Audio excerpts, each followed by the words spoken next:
Discapacidad en Acción. Programa dirigido a las personas con y sin discapacidad, generando el punto de la inclusión.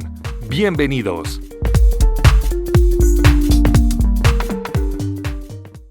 Hola, ¿me escuchas? Hola, ahora sí. Listo. Buenas tardes a todos los que, nos están escuchando en este programa Discapacidad en Acción. Hoy vamos a hablar con Janet, que es una abogada, y ella, el tema que vamos a hablar es de cómo las personas con discapacidad podemos hacer valer nuestros derechos. ¿Qué es lo que hay que hacer, por ejemplo, cuando una entidad de salud, en este caso la GPS, nos niega el acceso a los servicios de salud, a las terapias? Vamos a hablar un poco de esta realidad.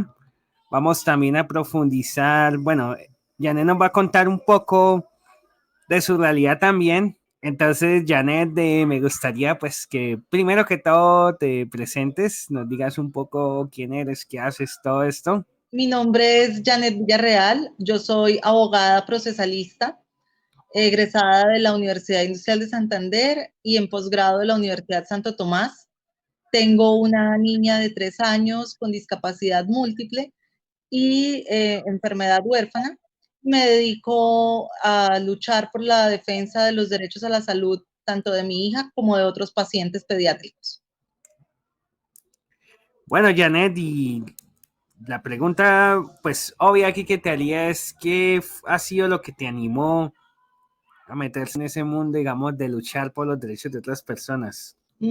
Bueno, yo tengo experiencia como abogada litigante y también en una entidad pública. Estuve laborando durante el principio de mi vida profesional, pero en 2019 tuve un embarazo de alto riesgo y posteriormente mi hija nació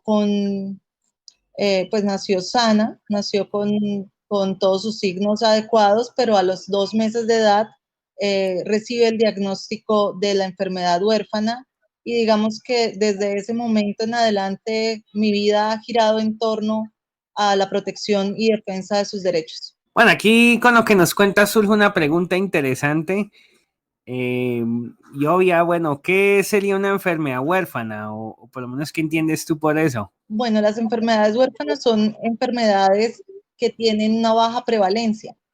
En el caso de mi hija, es una en cada 6.000 personas. El hecho de que tengan baja prevalencia hace que habitualmente las farmacéuticas y el ala científica no elaboren tratamientos específicos para la enfermedad.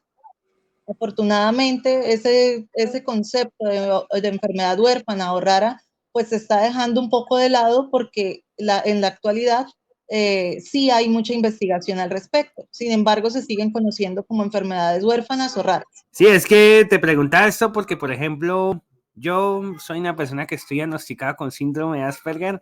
Mucha gente no sabe lo que es, o sea, mucha gente no sabe que está relacionada con el autismo y piensa que es una enfermedad rara, que es una enfermedad huérfana. Y yo les digo que no. En mi caso, la incidencia del autismo ahorita está en 1 de cada 68 personas. Eso significa que en un salón, en un colegio, pueden haber varios casos, por ejemplo.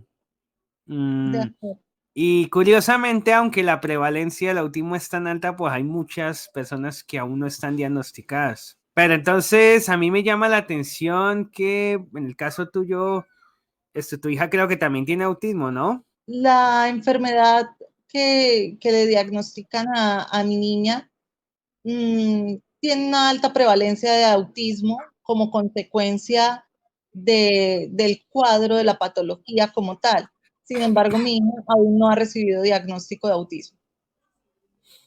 Te preguntaba eso porque es que fíjate que algo más o menos parecido pasa, por ejemplo, con cuestiones como el trastorno desintegrativo infantil, que también lo llaman síndrome de Heller, o pasa con el síndrome de X frágil, que son, digamos, trastornos donde ya hay un grupo de genes identificados, ya hay como una causa definida, sin embargo, tienen muchos rasgos que se solapan con el autismo y por eso pues se consideran que esas condiciones están dentro del llamado espectro autista.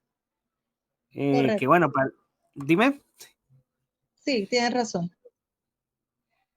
Sí, bueno, y para los oyentes que no conocen que el espectro autista, bueno, es un grupo de condiciones que afectan lo que es la comunicación, el lenguaje, la socialización y lo que es la flexibilidad mental, o sea, lo que es la capacidad de la persona para tomar decisiones, adaptarse a entornos cambiantes y claro, esto es en un grado variable.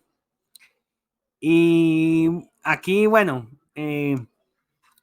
esto pues entraría dentro de lo que es una discapacidad cognitiva. Bueno, claro que con esto hay quienes no se ponen de acuerdo porque yo he visto en internet discusiones donde no saben si catalogar el autismo como una discapacidad cognitiva o mental. O sea, hay como un debate ahí abierto de en cuál de ambos mundos está.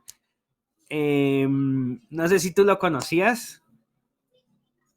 No, el debate como tal, no.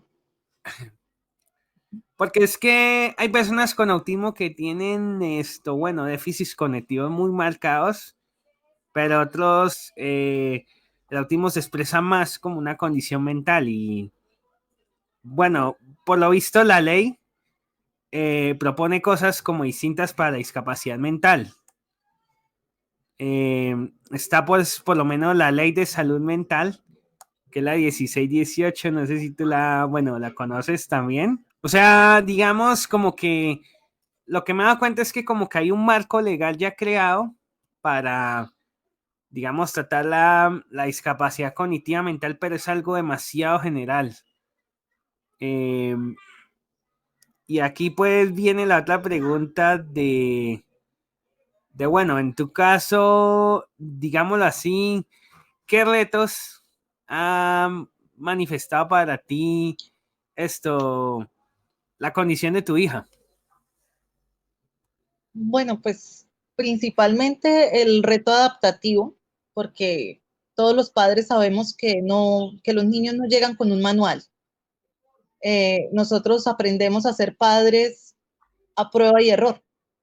Sin embargo, cuando se recibe un diagnóstico, que muchas veces el pronóstico es reservado o con unas connotaciones eh, que nosotros tomamos inicialmente como catastróficas, pues tendemos a tener un trastorno desadaptativo porque nuestra vida cambia totalmente. Entonces yo creo que la primera eh, situación a la que me enfrenté como madre fue a entender el diagnóstico y lograr poner en perspectiva cuáles eran las necesidades de mi hija y enfocarme en ello porque realmente fue muy difícil.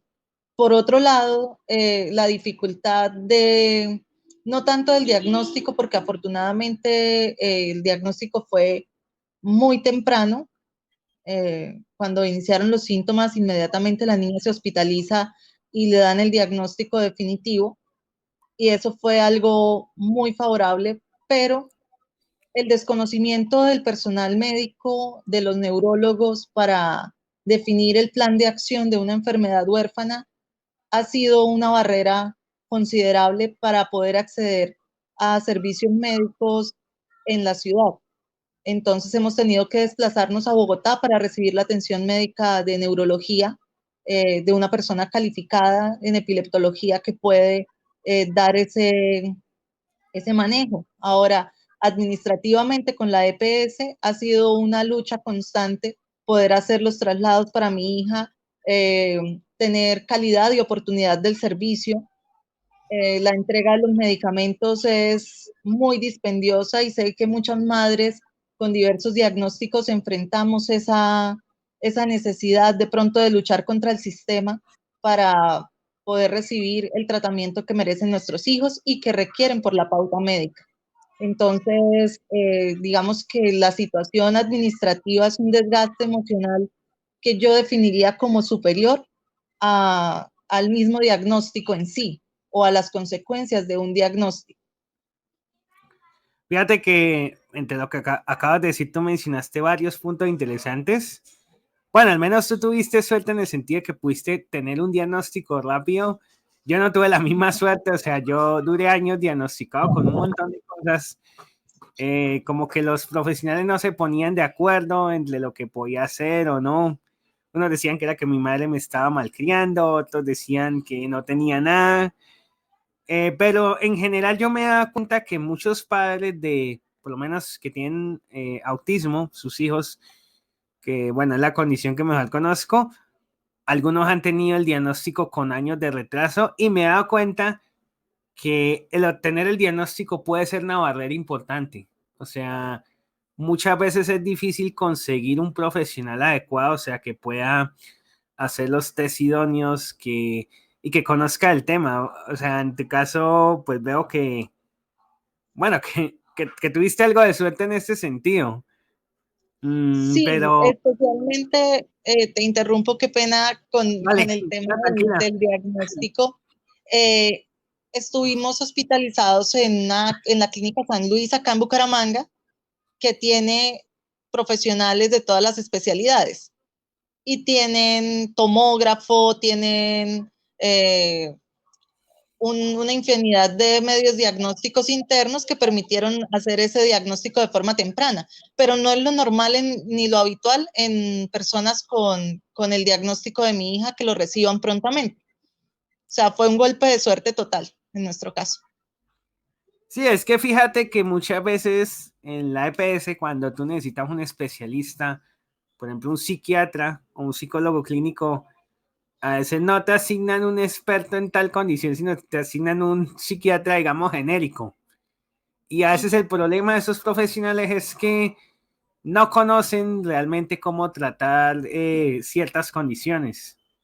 O sea, yo me he dado cuenta que hay condiciones mentales cognitivas que requieren, digamos, de conocimientos específicos. Por ejemplo, yo me he dado cuenta que para diagnosticar el autismo se necesitan aplicar cierta batería de test como el MCHAT, el A2, bueno, hay varios que solamente ciertos profesionales conocen. Yo aquí en Colombia pues he tenido la oportunidad de conocer a algunos de los profesionales, pero son contados y a veces son profesionales que trabajan de manera privada. O sea, no es que trabajen pues, o sea, es raro que trabajen con la GPS.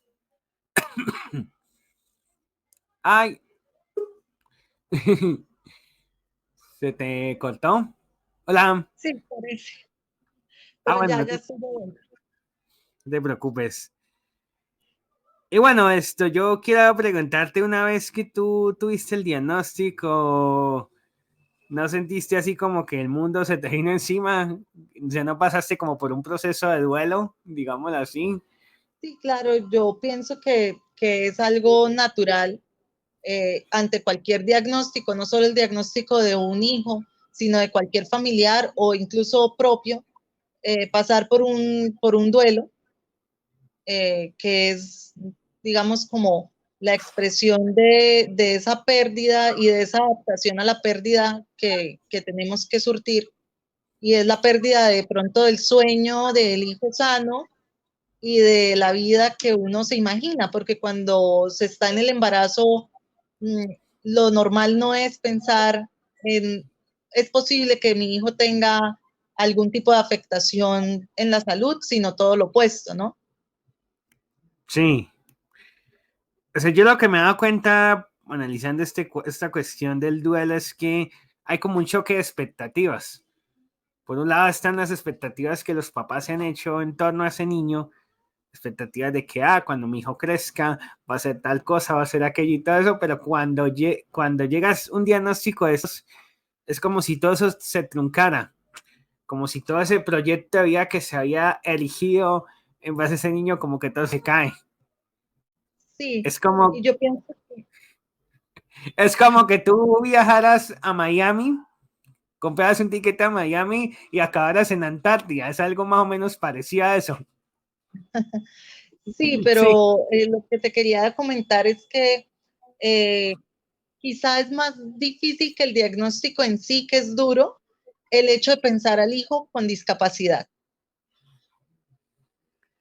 Sí, ¿Sí? muchos padres. Imponerle como esa etiqueta del diagnóstico y la etiqueta de discapacidad es quizá, en mi opinión, una de los conflictos mayores que tenemos que atravesar. Y creo que la solución a eso es empezar a ver a nuestros hijos desde lo que son realmente, como seres humanos, como personas, como individuos, y no sobre esa etiqueta. Porque de pronto una persona que tenga un diagnóstico reciente no lo comprenda, pero una persona que lleve años o lleve un cierto tiempo y un proceso analizando la situación, tendrá que llegar en algún momento a comprender que aunque su hijo no hable o no camine como lo hacen los demás de su edad, él sigue teniendo una personalidad y una identidad que nosotras aprendemos a reconocer y a valorar. Y enamorarse de ese niño, de ese ser humano que hay detrás de la condición que le hayan diagnosticado o detrás de esa etiqueta, digo yo, de discapacidad, es lo que hace que tengamos fuerza para luchar por ellos todos los días y que valga la pena. Sí, es que fíjate que yo un problema que he visto, bueno, cuando la familia recibe un diagnóstico o incluso uno mismo lo recibe, en mi caso, es que uno puede obsesionarse con esa etiqueta y uno puede llegar a creer que todo lo bueno o todo lo malo que le pasa a uno en la vida es debido al diagnóstico, al autismo. ¿Y cuál es el problema que yo he visto con eso? Pues que uno se olvida de la persona que es en realidad. O sea, el diagnóstico muchas veces, la mayoría de las veces, es un recopilatorio de deficiencias, de cosas que están mal, de cosas que hay que normalizar y como que se pierde de vista un poco al individuo. O sea, como que se hace demasiado énfasis en lo que la persona no puede hacer y como que se pierde de vista las cosas en que la persona sí puede hacer, las cosas donde la persona, digamos, que el chico puede dibujar, puede bailar, puede... A veces como que se pierde de vista esas cosas y como que se centra, como que todo se centra, digamos, como en normalizar ahí a la persona y muchas veces nos olvidamos de ese lado humano. O sea, que antes que tener un diagnóstico es una persona y que hay que averiguar qué puede hacer como tal esa persona. Lo que De me da cuenta. acuerdo. Y lo que dices tiene todo el sentido cuando uno se sienta a analizar la forma en la que muchos profesionales intervienen al paciente desde el área terapéutica, que es esa esquematización de esas necesidades que tiene la persona o que tiene la sociedad respecto a la persona.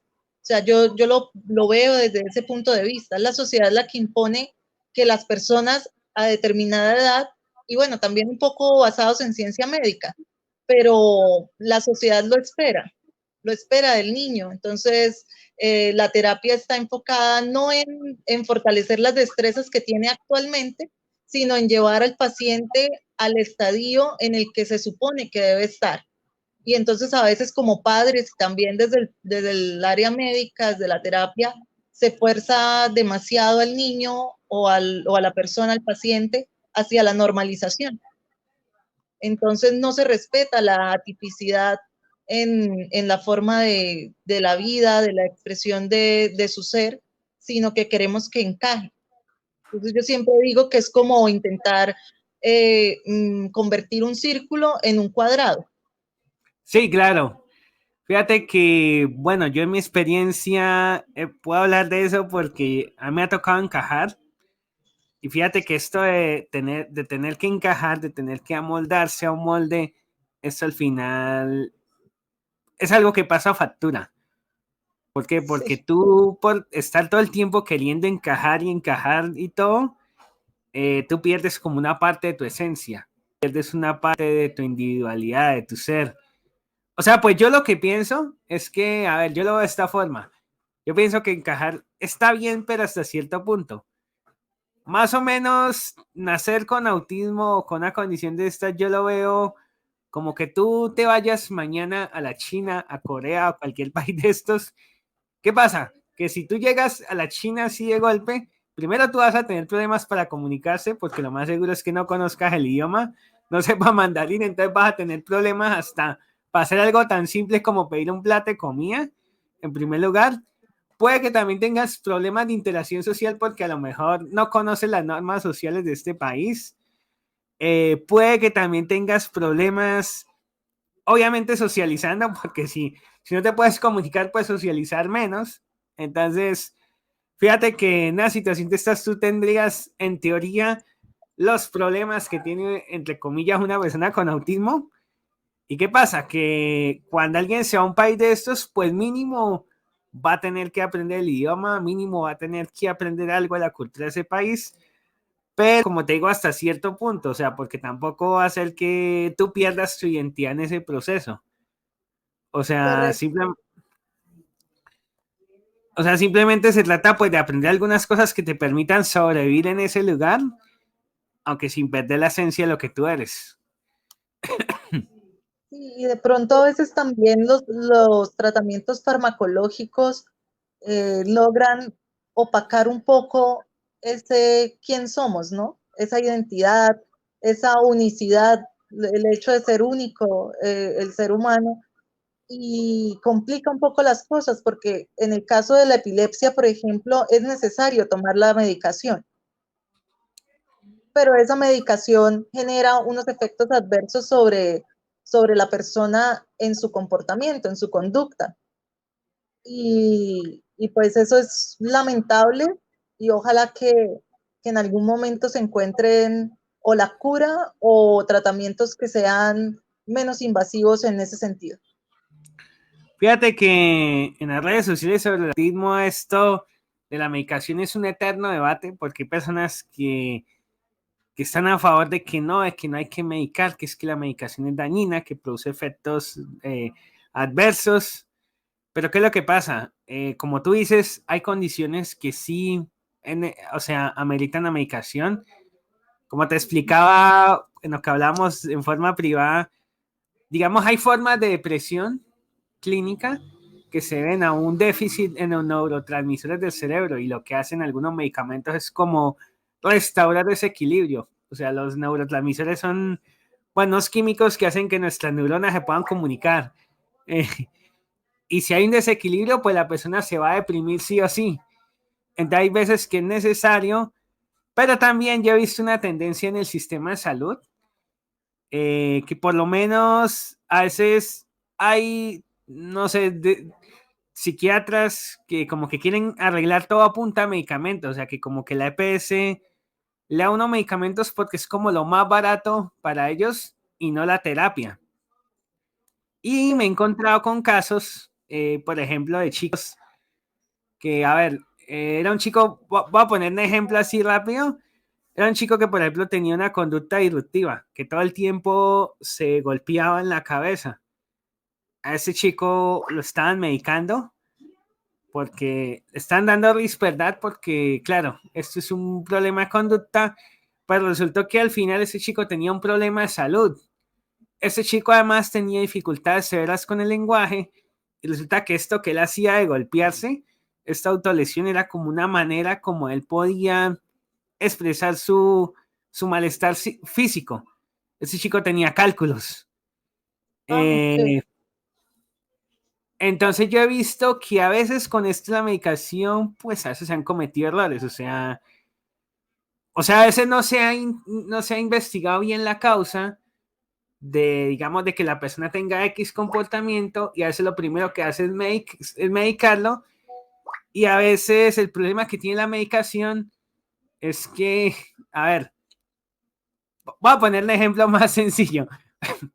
Haz de cuenta que tú tengas un clavo en el pie y que cada vez que tú camines, pues obviamente el pie hace presión y el clavo se te presiona más.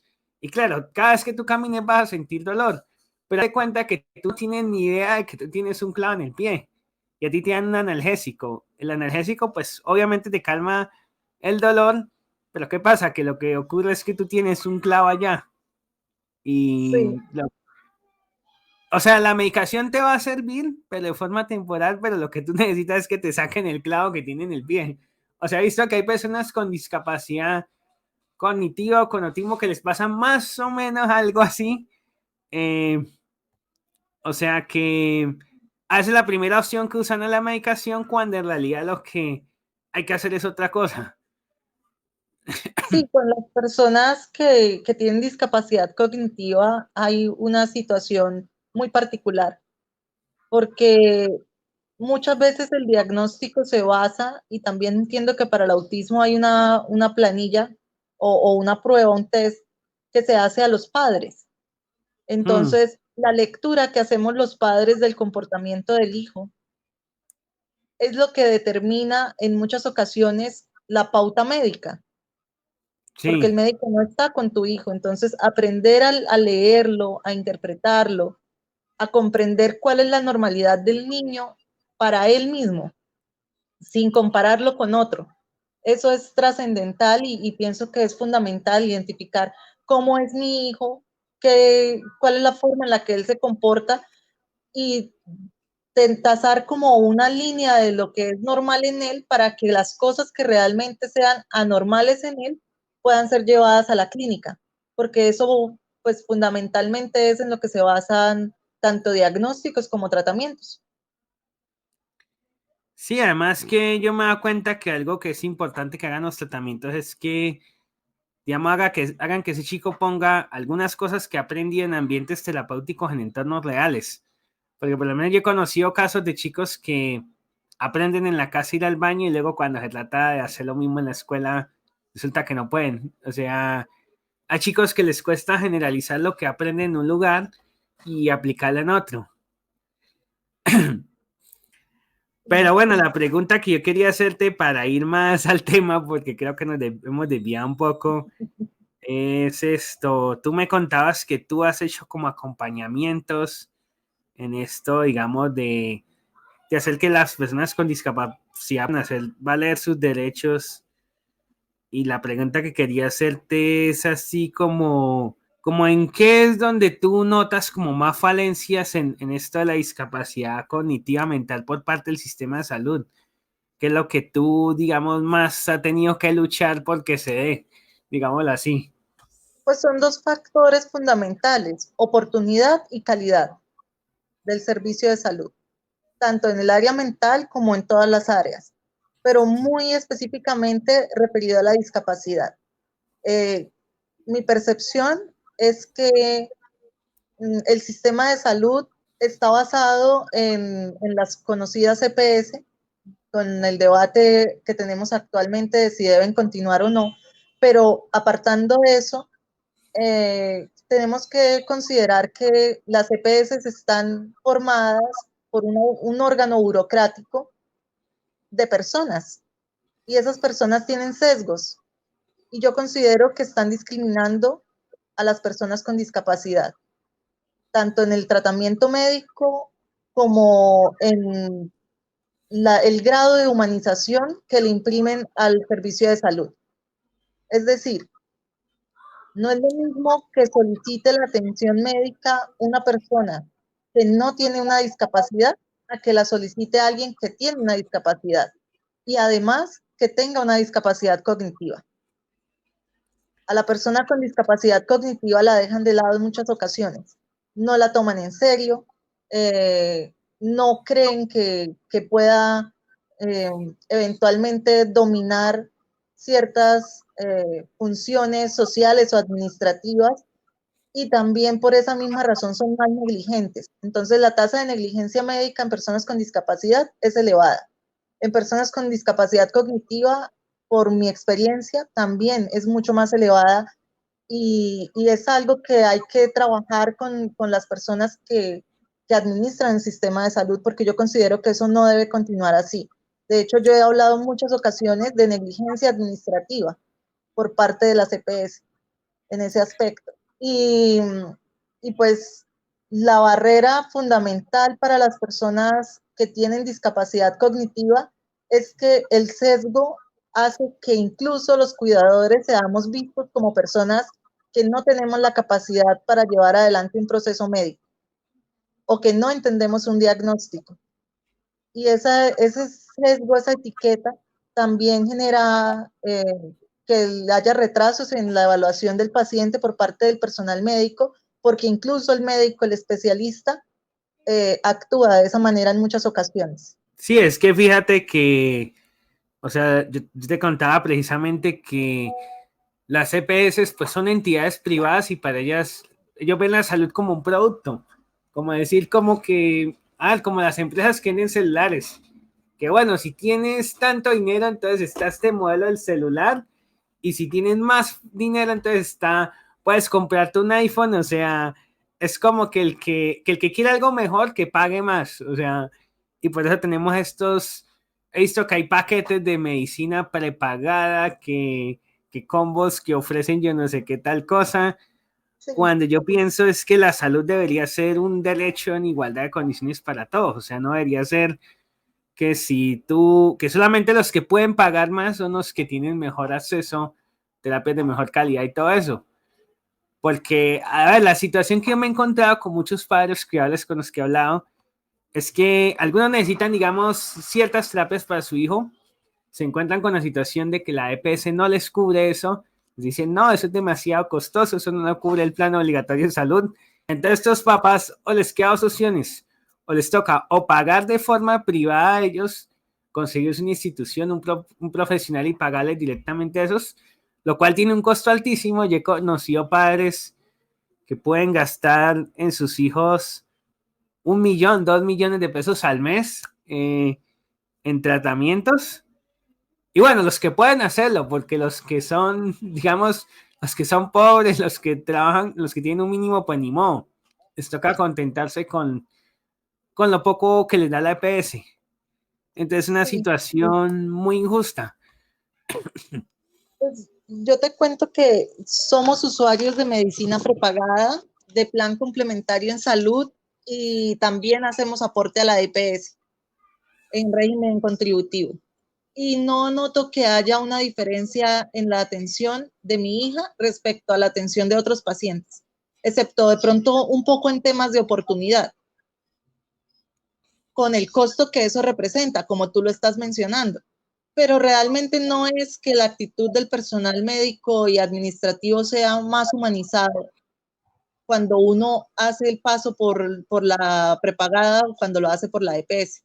O sea, generalmente en este país tenemos, mejor dicho, generalmente no generalizado, hemos tenido el concepto de que medicina es un favor y no que medicina es un derecho humano, porque eso es lo que es en últimas. O sea, el hecho de que la salud esté en nuestra constitución y el hecho de que lo tengamos asociado o que lo hayamos tenido históricamente asociado a la vida, al derecho fundamental a la vida, es porque realmente es un derecho humano. O sea, tenemos el derecho humano a la salud y el derecho humano es inalienable. Y eso es algo que no es, digamos, eh, compatible con nuestro sistema de salud que se basa en una especulación por parte de algunas actores del sistema y por empresarismo que genera desmedros en la salud pública.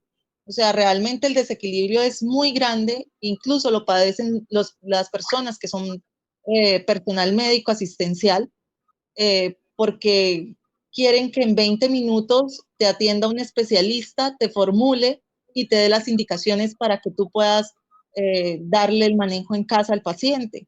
Y eso es prácticamente imposible. De hecho, en esta entrevista ya llevamos más o menos media hora hablando 34 y, minutos y mira exactamente. que, y mira que Sí. estamos intentando abarcar muchos temas y no es posible llegar, digamos, a todos a profundidad. Entonces, imagínate un especialista haciendo lo mismo en 20 minutos. Si tú te pones en el zapato del especialista, dices, la tienen difícil.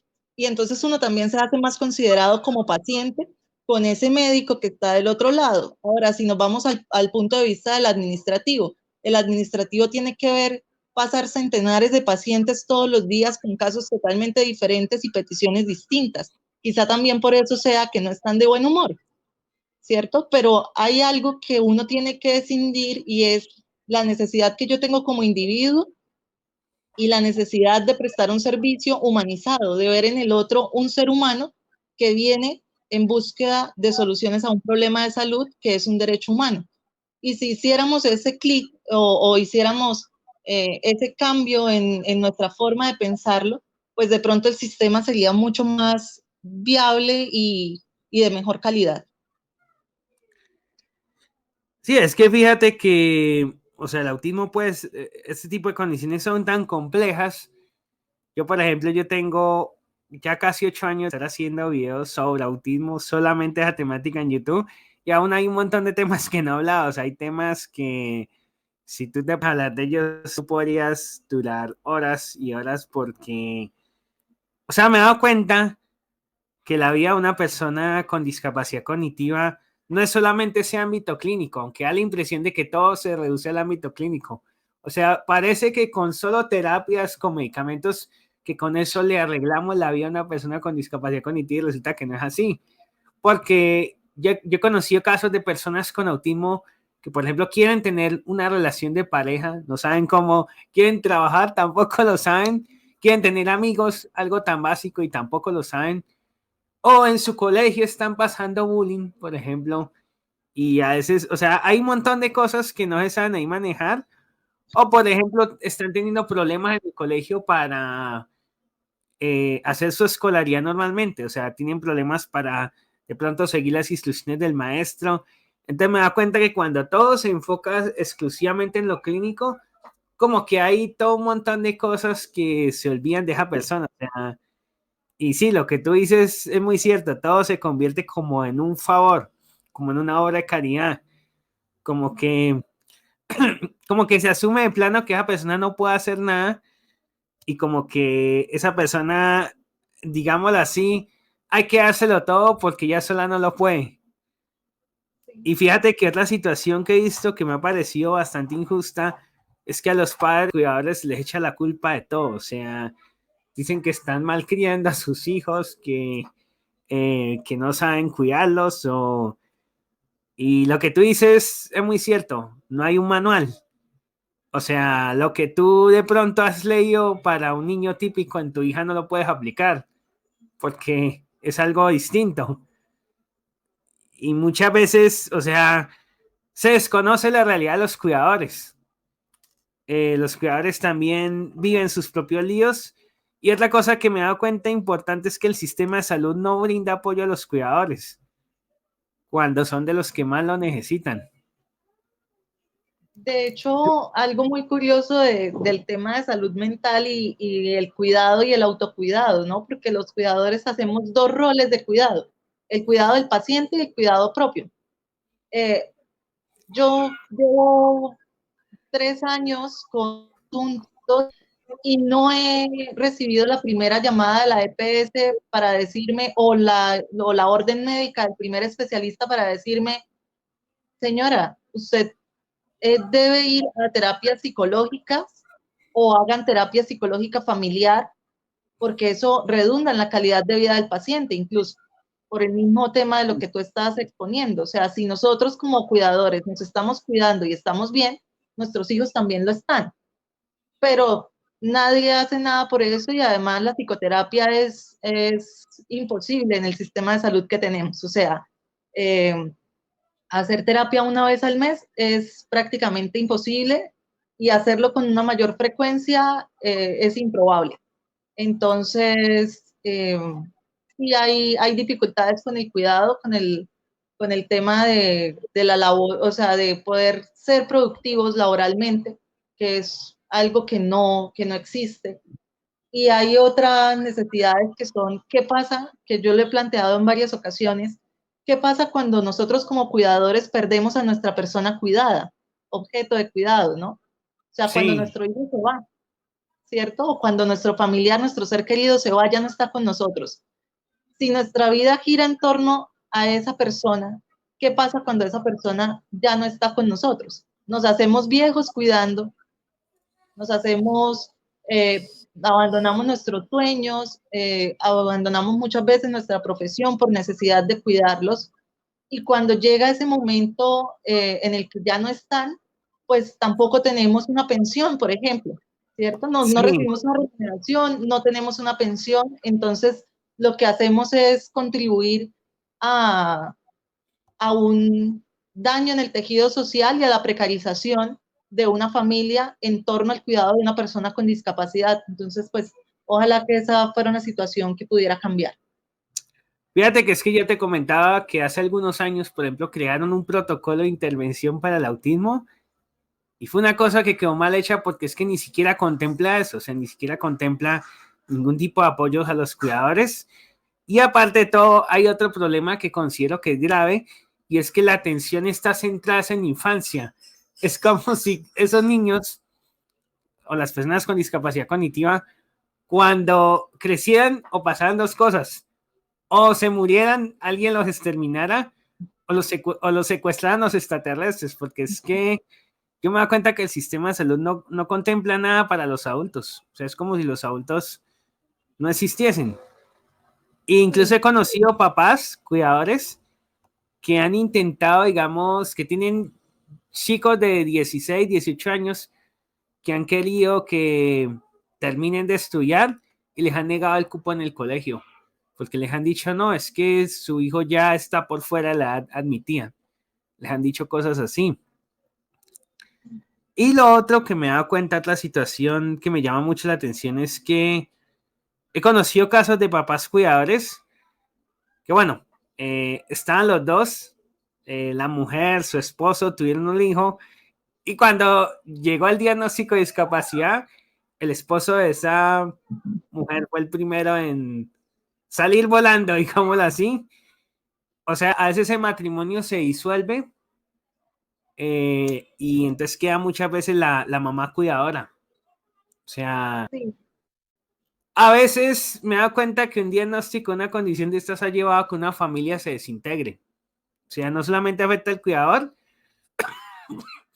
sino que la dinámica familiar se puede ver afectada porque he conocido casos de madres cuidadoras que sus familiares más cercanos no aceptan el diagnóstico, o sea, que incluso los abuelos y todo critican a ese cuidador, o sea, hay situaciones ahí muy, bueno, muy adversas, digámoslo así. Y esos papás me he dado cuenta que con el tiempo llegan a tener algo que llama el síndrome del burnout, el cuidador agotado.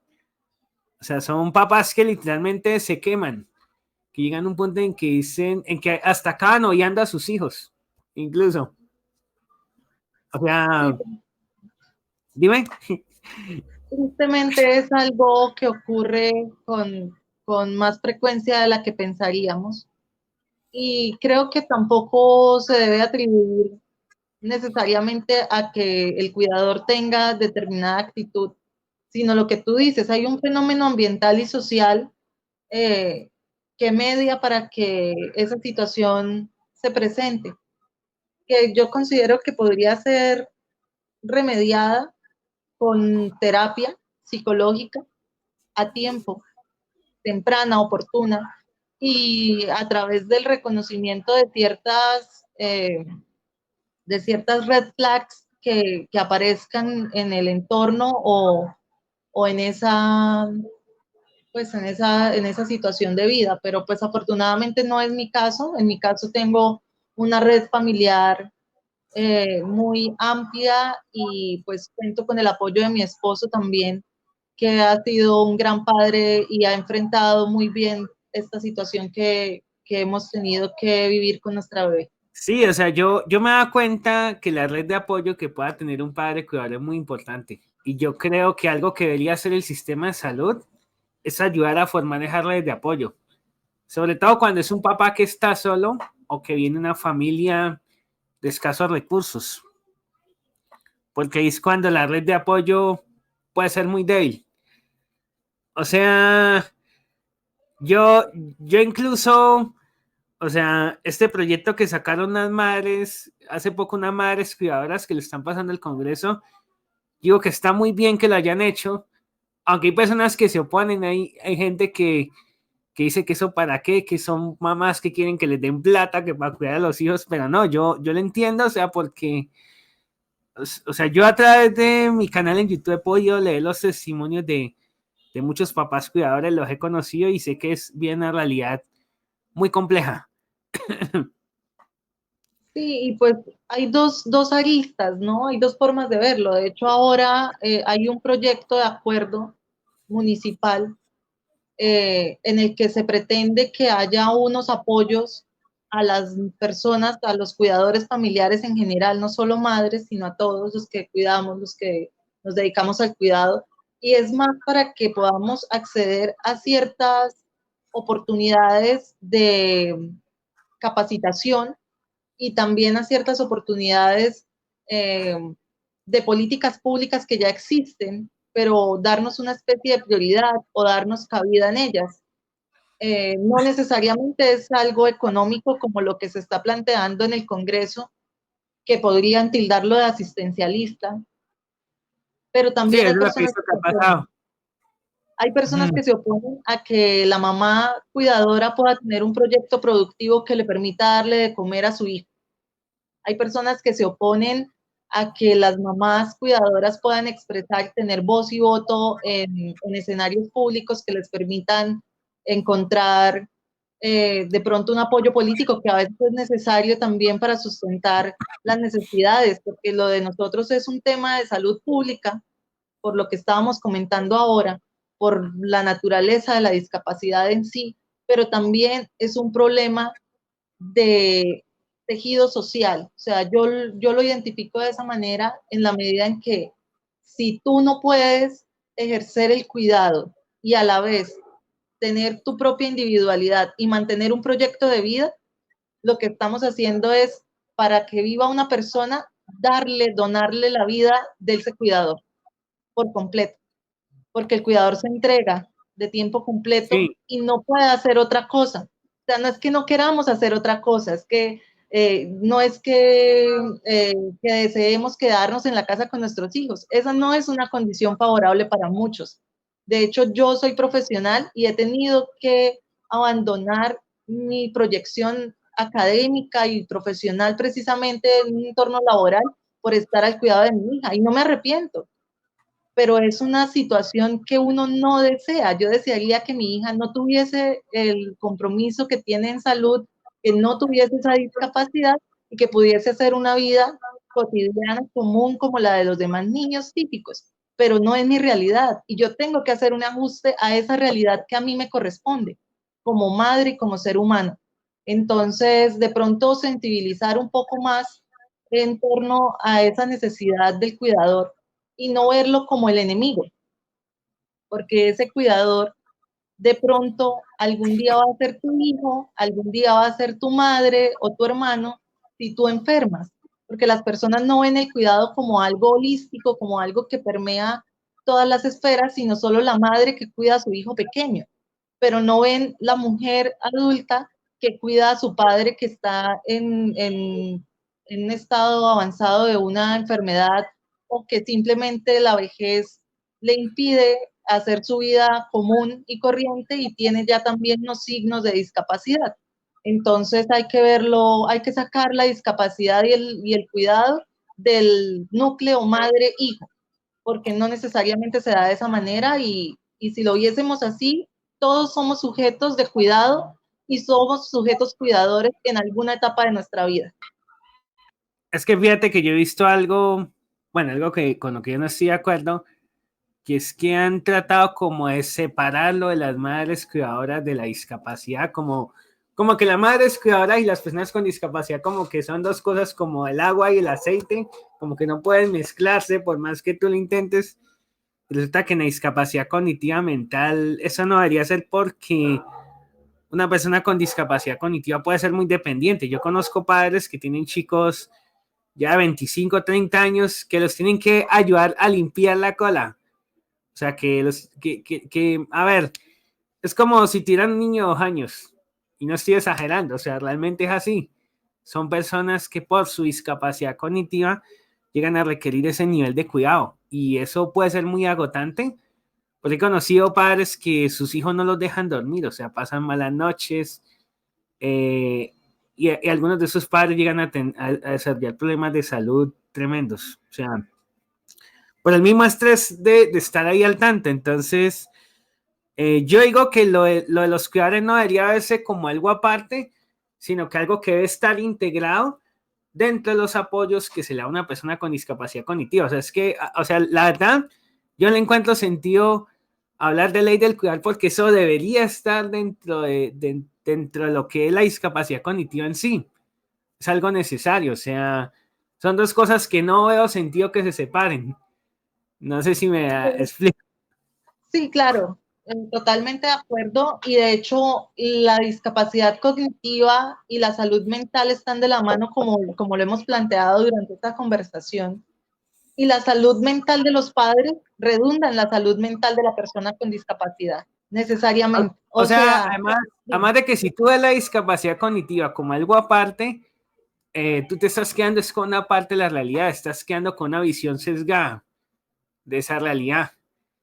Y el problema es que en estos casos tener una visión sesgada, pues ayuda a que se tomen malas decisiones, a que se elaboren malas políticas públicas, malos abordajes terapéuticos. O sea, yo he visto que en los grupos a veces las personas con discapacidad se agarran con los cuidadores, los profesionales, y yo he visto que o sea, los puntos de vista de los tres son fundamentales, porque es como, cada uno es como una parte del pastel, digámoslo así. sí, y el diseño de políticas públicas, por ejemplo, en la cuestión de las personas con discapacidad y las madres cuidadoras de personas con discapacidad. El proyecto de ley que está cursando dice que solamente va a haber apoyo para aquellas madres que cuidan a una persona con discapacidad severa. Pero si yo te pregunto para ti qué es discapacidad severa, puede que tu respuesta no sea la misma respuesta de otra persona. Y si eso lo van a valorar profesionales de la salud, me parece que entra en un plano muy subjetivo. Claro. Van a terminar de pronto, eventualmente, diciendo que o muy pocas personas tienen una discapacidad severa o que todas son discapacidades severas para poder acceder. Entonces realmente no tiene ningún sentido. Lo que deberían hacer es revisar cuál es esa realidad, esa caracterización del núcleo familiar de la persona con discapacidad. ¿Qué es lo que realmente genera que la persona necesite el apoyo? Porque eventualmente podría pasar que las personas podamos volver y reinsertarnos en la vida social y laboral y no necesitemos el apoyo. Entonces, mal sería en incluir a ciertas personas en esas categorías. Pero cuando la persona, aún siendo profesional, aún sin un CISBEN, por ejemplo, que tampoco es un parámetro muy objetivo, porque a veces el CISBEN se mide porque tú tengas un electrodoméstico en la casa. Entonces, si ya tienes una nevera y un computador, eres millonario. Sí. Algo que pues no tiene ningún sentido con una realidad de la vida cotidiana y de las necesidades del mundo actual.